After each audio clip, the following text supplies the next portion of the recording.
You mentioned the chart accounts, the customer list.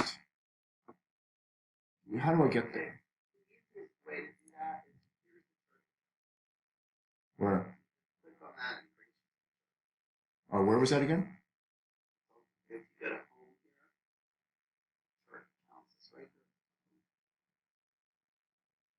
Another easier way to do it, the way I do it, is pull A. Okay. Okay. And then, so show me what you wanted to show me in there. You mean like about this, the cost, the Yeah. cost? Yeah. So have the way that they're subcategories of this main category problem for Procore.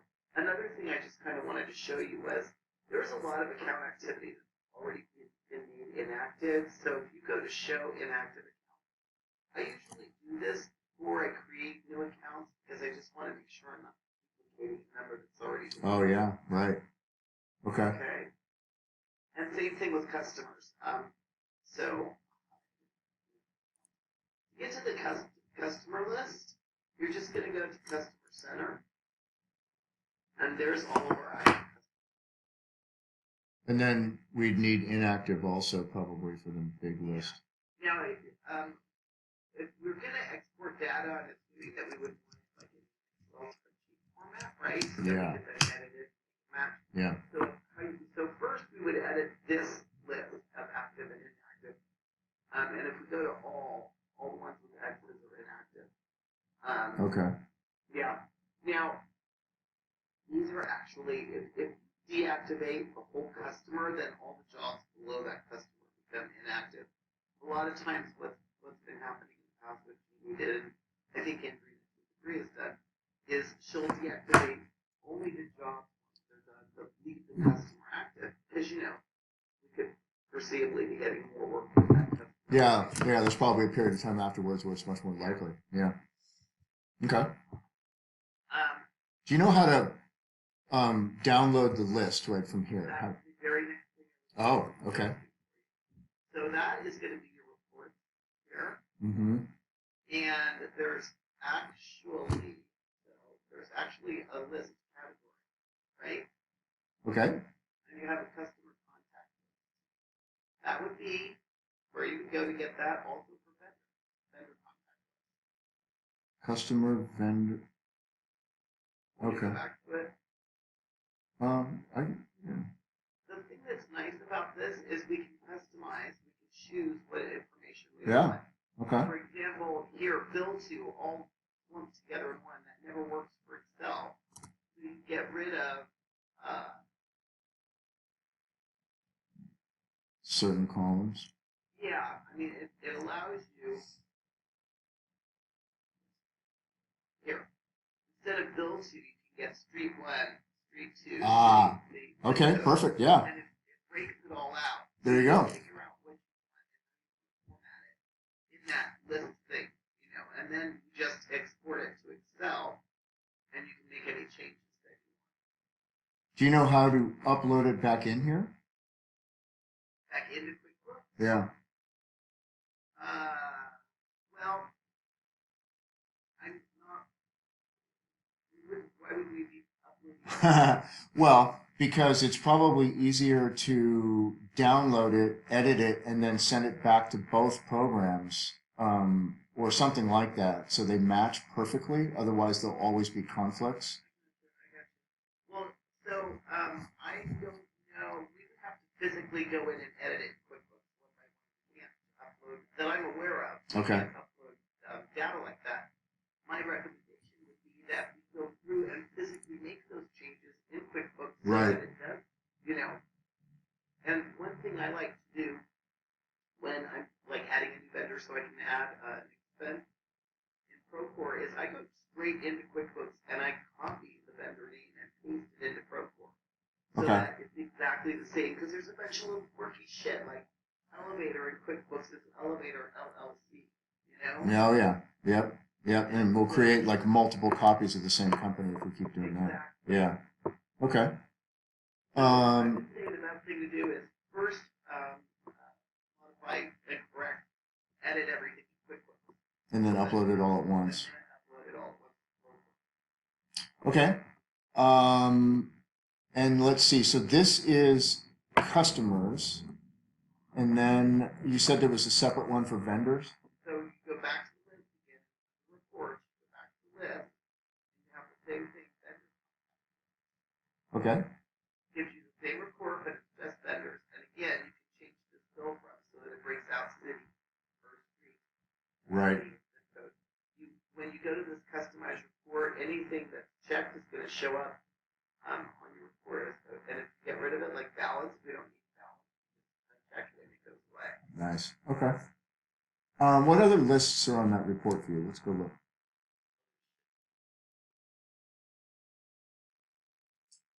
Other names, employees. Yeah, other names would be people who aren't vendors and also who aren't customers. It's kind of a weird thing that's never used or shouldn't be used. Before I got here, so there are people who worry about that. Okay.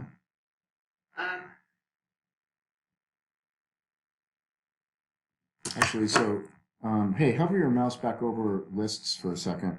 I'm gonna screenshot this and then Oh yeah. tell me in a second which ones that we're gonna want to be exporting, and I'll just start making a list here. Okay. I don't know if payroll item list is going to be important. Okay. Whether it's regular or overtime.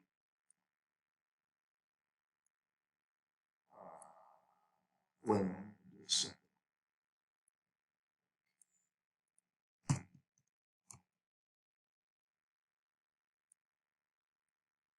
Okay, so what's the accounting list? Account listing at the top. Oh, here. So it's just a chart account. And the chart of accounts means that it means it's the cost code listing. Yeah, it's every account that's set up. And this tells you whether it's a balance sheet item or if it's unassigned. It's statement. And it's all the different codes that we charge things to, which helps us to generate those reports that we review. Yeah. Okay, so this literally is a chart of accounts report. Okay, and is this where we or you would make changes or updates or put in new codes, for this list? Yes, it is. Well, not in this listing. I would go directly into the chart account, and that's where we will make for example, I need to set up a new other current liability account. I guess a separate cost code just for that truck. Yeah, look, if you look here, 2400, that's our line of credit. Uh-huh. Here are all of our vehicle loans right here. From 385 down to 2395 into the balance of those vehicles. So each one has its own cost code. Yeah. But these are things that aren't going to be really associated with Procore. I really think the only things we're going to associate with Procore are the cost of goods sold. Yes, you're right, I think. Yeah, so this is an important thing to pay attention to, the type of account that you're looking at. They're all grouped together, right? So liabilities, none of this would be important in Procore because it's all about loans and things like that. We're just going to want to have cost of goods sold here. Mm-hmm. And I'm not madly in love with these the way this is. If we can do something so that they can talk to each other, the double enter, I'm also changing whatever they're called. The types, you mean? The titles, the numbers, as long as they can just state cost of goods sold. Okay. I'm not sure, because right now in the chart of accounts, the 5,000 is the main category, and then everything else is nested or a subcategory of that. Mm-hmm. I'm wondering what would happen if we took away, they don't have to be subcategories. They can be standalone numbers, but still be cost of goods sold. I'm wondering if that's what we need to do to make it work with Procore. And then I believe that what we can do is, and of course we would do a backup copy before we screw this anything. But if we need to change these numbers numbers so that they're exactly the same as whatever the numbers are that they're associated with the Procore, it would, when we make that change in QuickBooks, it will go back and change every entry that's ever been put in for, let's just say, equipment cycle 5020, and they'll all convert over to that new code. Yeah, well, that would not be good. And that's what I believe is going to happen. So are you in the chart of accounts now? This is the chart of account. And can you get out of it and then show me how you did it again, how you got into it? One more time. I just, from anywhere, I just hit Control A. Okay. Is there a menu item that you can also get to it from? There's many. Where? Oh, yeah, okay. Because I can't see your mouse. I can only see when you click. Yeah. Here, list. Okay. This is your friend. Oh, list. Okay. Yeah, keep it there for a sec. Perfect. Lists. All right. Perfect. And then you see here's, I don't in QuickBooks, there's like 5 different ways to get to things like Yeah, yeah. Okay. So I don't usually use this list. I like the other one under reports better, but you know, here you've got your vendor list and your customer list, right? Right. Okay.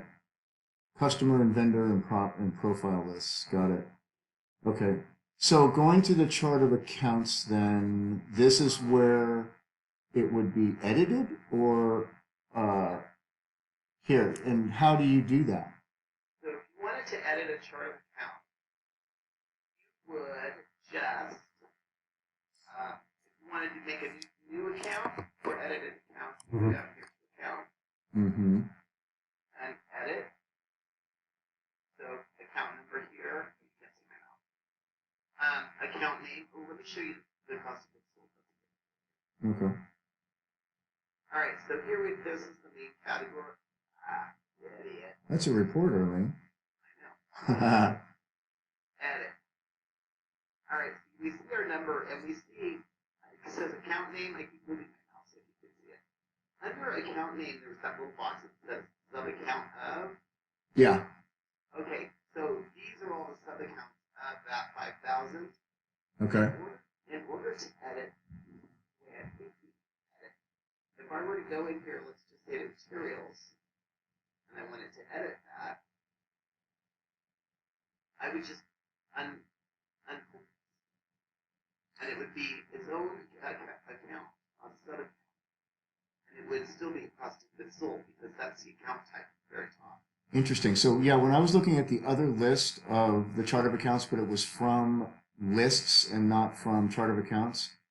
It seemed like they had all the lists, but they were all 5,000s. But here they actually show the detail, 5010, Yeah. right? Yeah. Is that the difference?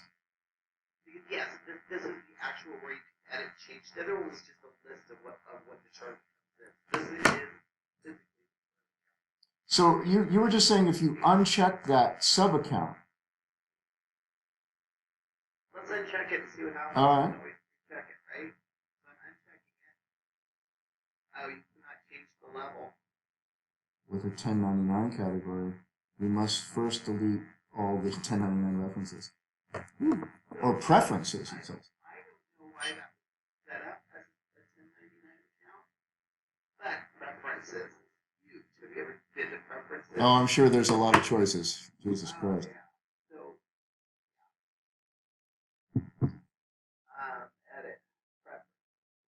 You have to be a single user to change anything. Okay. All right, but this is where you manage all of your different things. Okay. And 1099 company preferences. See. Okay. Let's see. Do you use forms? Okay. And then how about my preferences? Oh, Yeah. here. Yeah, most of the time. okay. Most of the time. Okay. Well, we'll probably run into a lot of little things like this that some of them may have big impacts and others may not. So we'll see. Yeah.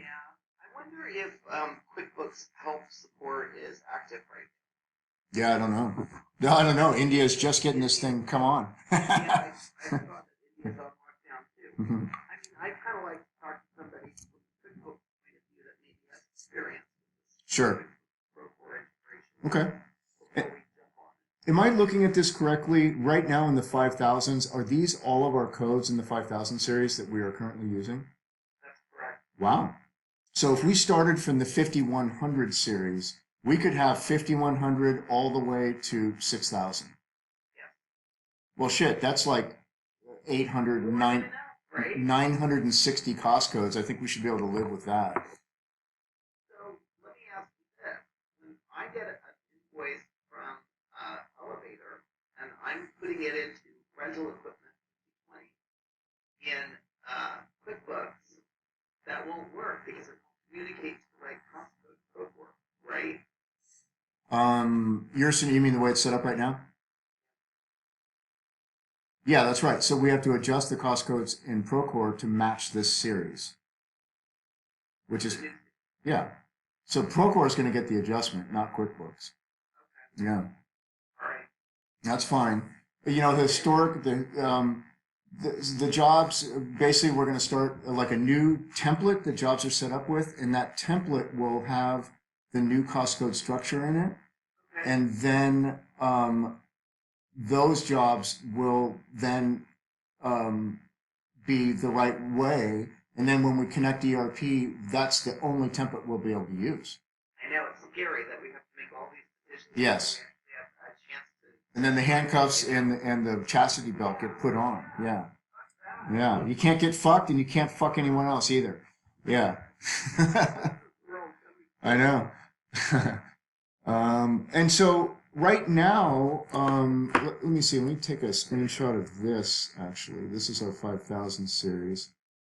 Tell me which ones of these we use and what we use them for here. You have to go slow because I'm going to make notes. Okay, so do we use this 5000 through 5005? Are we using each one of those? Okay. And payroll tax expense? So tell me, just go down the line and tell me what we're doing with each one. Okay, so those, of course, are payroll. Yeah. The 5008 workers' comp we use when QuickBooks generates a paycheck for an employee, it also calculates the dollar amount for each employee on each job that they work, and that generates the workers' comp report. Okay. And that's how we pay workers' comp and report workers' comp, so that's really important. Subcontractor we use. You know, 5026 job, gas, and parking, we haven't been using. I've just been putting it under gas, which is an expense. But we could start using this. If you want to have that, I think it makes sense to start using that again. And can you back up a little bit and go up to 5010? So right now, all the materials that we purchase in the company go there. Yeah. Oh, there's something really important that I wanted to ask you about that I keep forgetting. Let me just show you something real quick, and we'll go back. When I'm, I don't know if it's important or not, but when I'm entering a bill, if I'm entering something like rent, an expense that's rent, it's an expense. But if I'm entering the cost sold, like materials, and the reason it's important is, I'm losing you. Is your phone under your chin? yeah, right. The reason that's important is because when we're doing a job profitability, the expenses versus items, you can do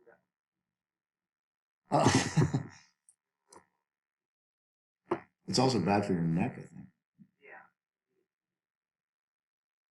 We should probably have, it seems so high tech, but a headset so you can work. Yeah. So this is the reason that expense and item is important. If it's an item, it goes up here in this area and you get the definition of the individual category. When you say this area, what's that? The job profit. I'm sorry. That's okay. When you're looking at the job profitability, your labor, your foreman and laborer labor, project manager salaries, your materials, also what category bills your customer under. In this example, it's waterproofing and restoration, and there's a $39,000 invoice under account revenue. Mm-hmm. But if there were other things like permits, that would be called, if everything is broken out by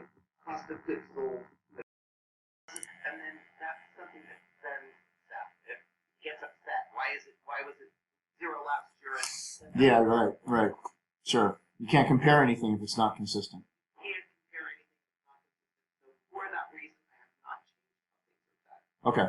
This may be a good time for us to have a talk with that and explore the possibility of doing that. Oh, absolutely. Because there's a little bit of pain for a few months while jobs are going on, and then from then on, it's all good, clean information. Yeah. Yeah.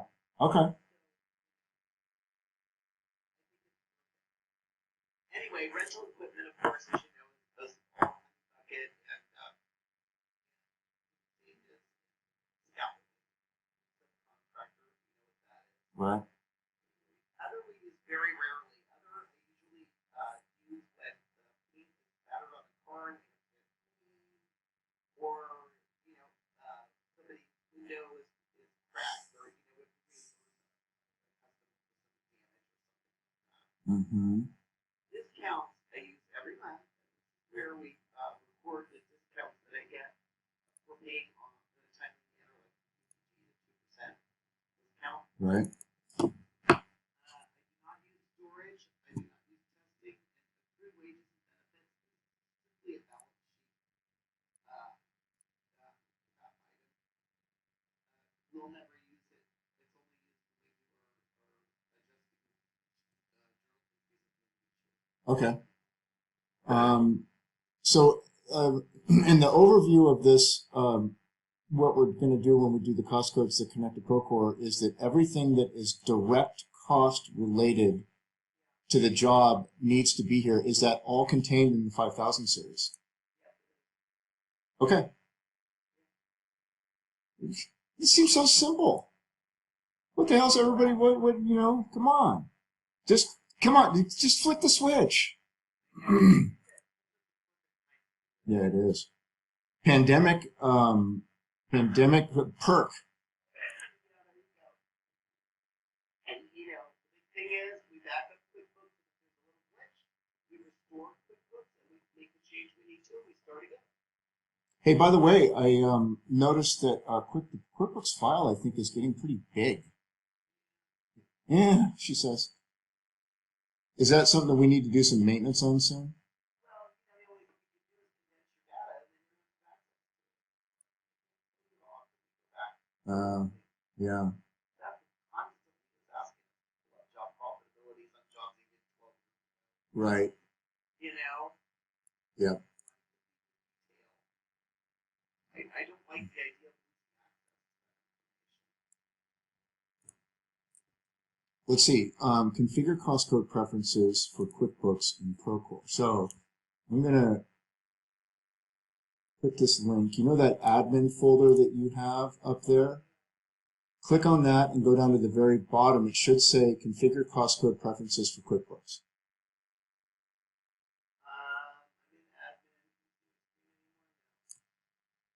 Oh yeah, what happened? Oh, that's okay. Started working on Procore at that point. So the question is, Category thing. QuickBooks categories are item or expense. okay. There's a couple of documents that I know I have saved and downloaded, but I can find them again anyway, that it clearly explain what is transferred and then also where it needs to be generated, whether it's on the Procore side or the QuickBooks side and all that stuff. So I think like this is great. If we were to look at that document right after we're done with this little session, we'd probably all of a sudden have a bunch of answers. Yeah.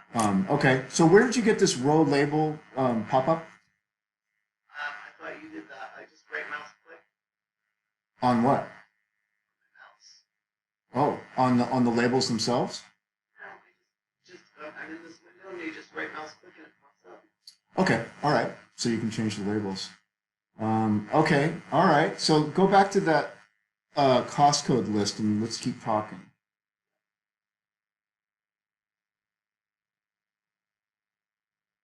Okay.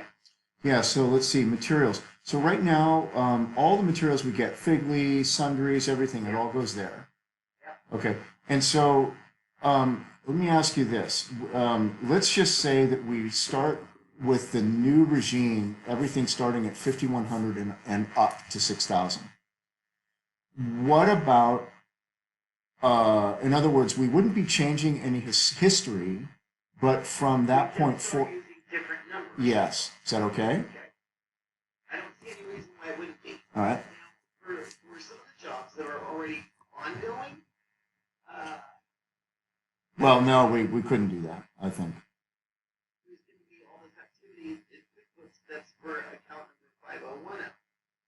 You know, instead of the 5110, it'd be kind of nice if we kept the number the same, just changed it. Yeah, I think we'd have to manually do those jobs until they were over, and then the new ones are new ones, and it's fresh. That's Yeah, just or we could go into QuickBooks and physically double click on each invoice and change it to the new cost code. oh wow, I see. Okay, That can be done. okay. Whether or not it's worth it is the other thing. Right. Okay, at least there's an option. You know, another thing to consider is if it's already like that. I mean, just moving forward, would the new data just be in a different cost code in QuickBooks, but still for that job? So the only I could see it continuing to work. Let's just say for 499 Alabama, half the job is done supposedly. So if you were to do the final 50% of the job using the new cost codes and you ran a report in QuickBooks, you just have 4 line items. Like you'd have 2 line items for materials, or you'd have 2 line items for payroll. And if you were to look at it before, you just have what was manually entered versus what was communicated between QuickBooks and Procore. Yeah, I see where you're going with that. So And I think that could work. what I do know about Procore is when you set the job up in ERP, when it's connected, that you cannot go back and add any other cost codes or anything. Everything is locked. So there's that. So I don't know how that would work if we started the job with non-ERP and we had our own custom cost codes, but then we said, you know, actually it might work because we could have all the new cost codes, which are going to be completely different numbers than the ones that are currently being used.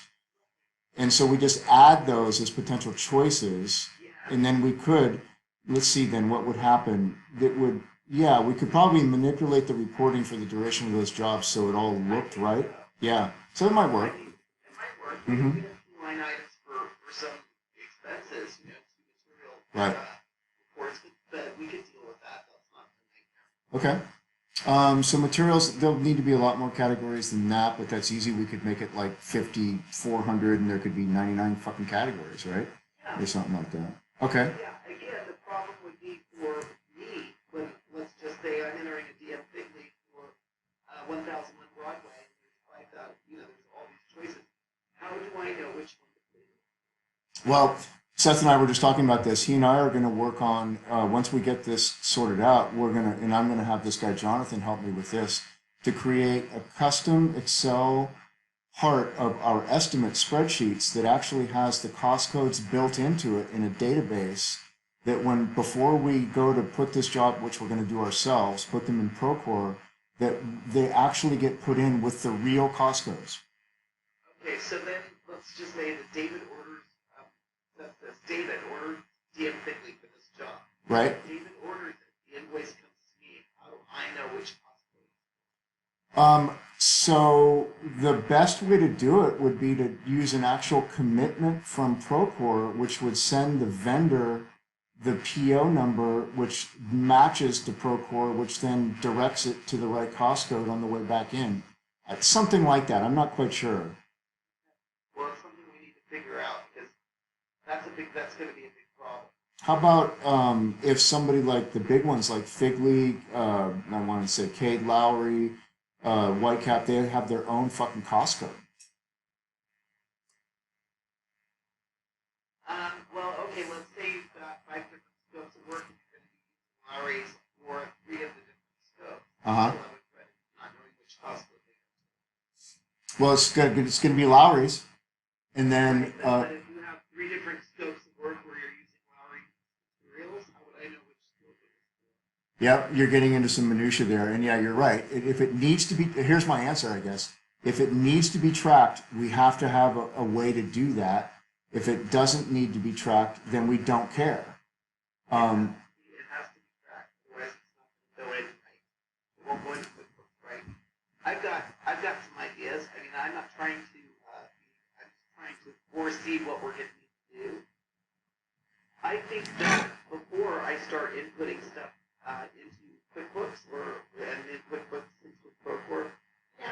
email everybody their invoices to review. Yeah.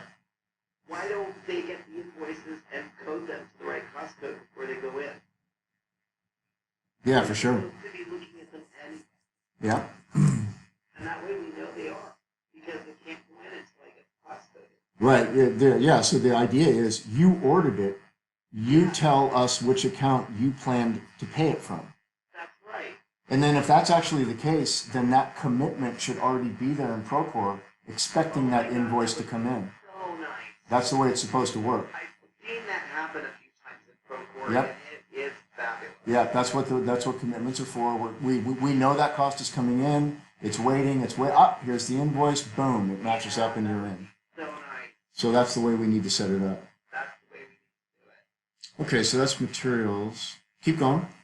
Yeah, these, those are street spaces.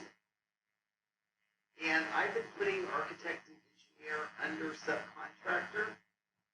Again, a lot of these things we've done, I've done because that's the way things were being done when I got here. And everybody always says the most important thing about accounting is consistency. Right. I've often thought about using these categories that weren't used in the past. And the reason I've stopped, that I've stopped and not done it, is because when you look at the profit and loss and you look at previous year comparisons, it's like looking at apples. Show me an example of that. What I'm talking about? Yeah, see if you can find one.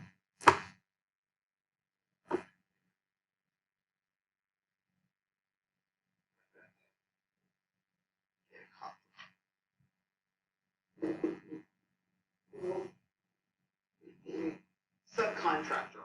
Like I put Blanco Architecture subcontractor. Right. And the reason I do that is because if I start using this other category of architects and subcontractors, it'll look like this. It'll look like this San Francisco Family League, where it's 0 for this year, but last year there was a dollar amount. It throws off the comparison year over year. Does that make sense? Well, first of all, I guess if it's a Blanco, it's a direct expense, so it shouldn't be under indirect expense, correct? It's not a direct expense. It's under direct expense. Oh, wait a minute. I thought you said which is the one that you just it's 'cause it, I was just using that as an example to show you what would happen. Okay, let's just do it this way. We'll look at subcontractors. yeah, there I can see that, so I know what you're pointing at. Okay. Wait. My point is,